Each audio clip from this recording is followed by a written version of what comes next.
I'm Chris Carroll. I am, I guess what amounts to the production coordinator for Juried Showcases at PAE.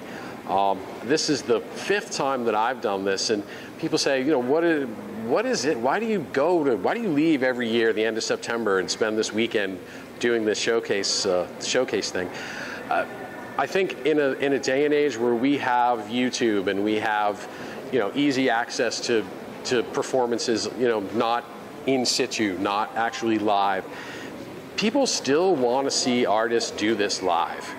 There's something about being in the room with someone as they're creating something and feeling that buzz that you don't get from YouTube. Sure, you see what they're doing, you hear what they're doing, and it's not interactive. That you're not vibrating the same air, and it doesn't have the same effect. So these conferences still need to exist, and I think there's a reason why we spend time and effort and money doing this, is to be in the same room, to feel that air, to feel the buzz, to see the reaction of the people around us, whether or not those are, you know, an average Joe public audience member or someone who is a presenter agent.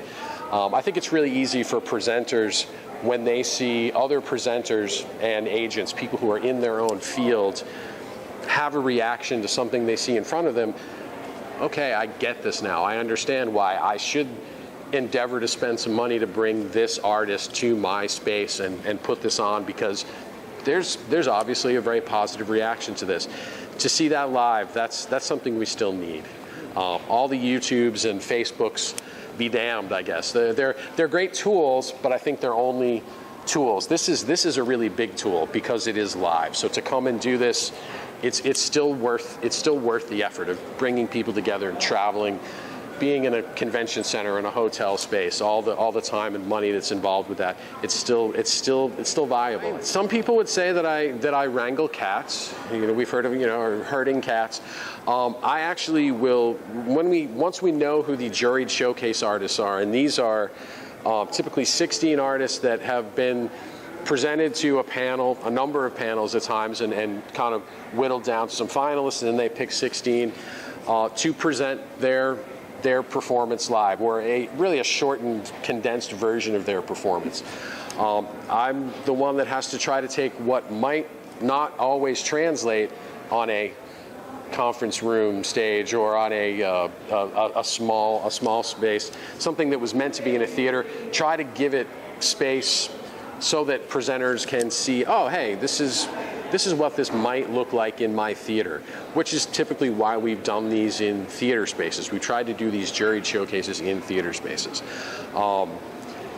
Other than that, nuts and bolts kinds of things, making sure that we have, you know, the lighting and sound equipment that individual artists might need, specialty things. A lot of times dealing with people's travel schedules, dealing with artists that are out currently doing a tour and want to present at an arts conference, but have to figure out which day of this 2 or 3 day conference can I get in and do this performance. Sure, you're routing, we call these routing dates, coming from one place to another and trying to squeeze a conference in. Sure, dealing with logistical stuff, we deal with that a little bit too. Try to get that sorted out early, deal with the technical elements, and then once everybody's here, it's jamming a lot of information and a lot of people, a lot of energy into a small space.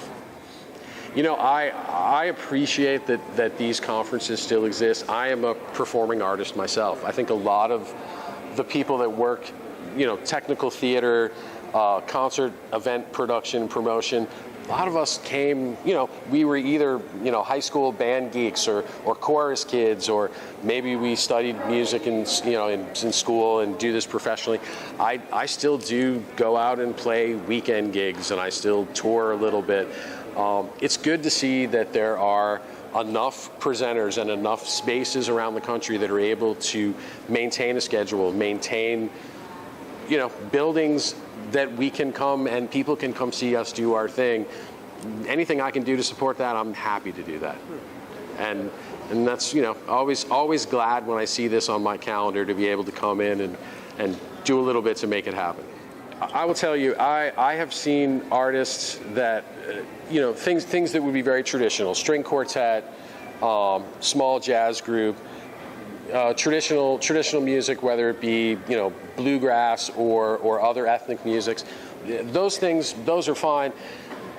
not often do you see, this year we have an artist, we have Lightwire Theater. That's just about the most unique thing. If you don't know what Lightwire Theater is, you need to go take the minute now and find out what Lightwire Theater is.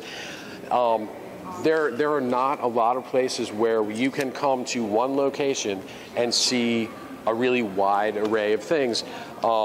Sure, I'm sure there is a magician and illusionist convention somewhere, and I know there are stand-up, comedy sort of conventions or showcases like this, but these all-in mixed performing arts showcases, I think it's great because there are some buyers that might think, oh, well, my series presents classical music, jazz, and straight theater. Why not musical theater? Why not a chamber percussion group? Why not a guitar quartet? Why not an illusionist? Why not someone that does that maybe is doing monologues of life experiences with some just fantastically funny stories to tell? To be able to come to one space and see a wide variety of things, I mean, economically it makes a lot of sense, and to just be able to open your audience's eyes to things that maybe you weren't even aware of, it's great, because I think a lot of buyers, they know what sells, and clearly buyers want to be able to find something that's going to put people in the seats, that keeps the lights on, and that's great.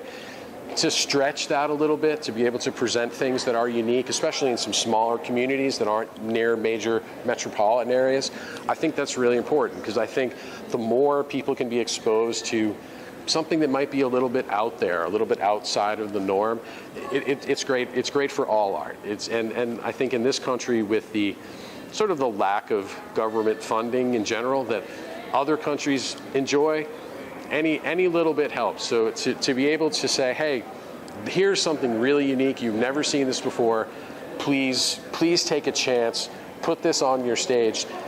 That's hard to do unless the presenter, the buyer, can see it first. To be able to come and see it live, and again, to feel that air moving around them, to see the reaction of other presenters, other agents, they know that, wow, I think my public could get into this. It's a great place. It's a great place to come and do that.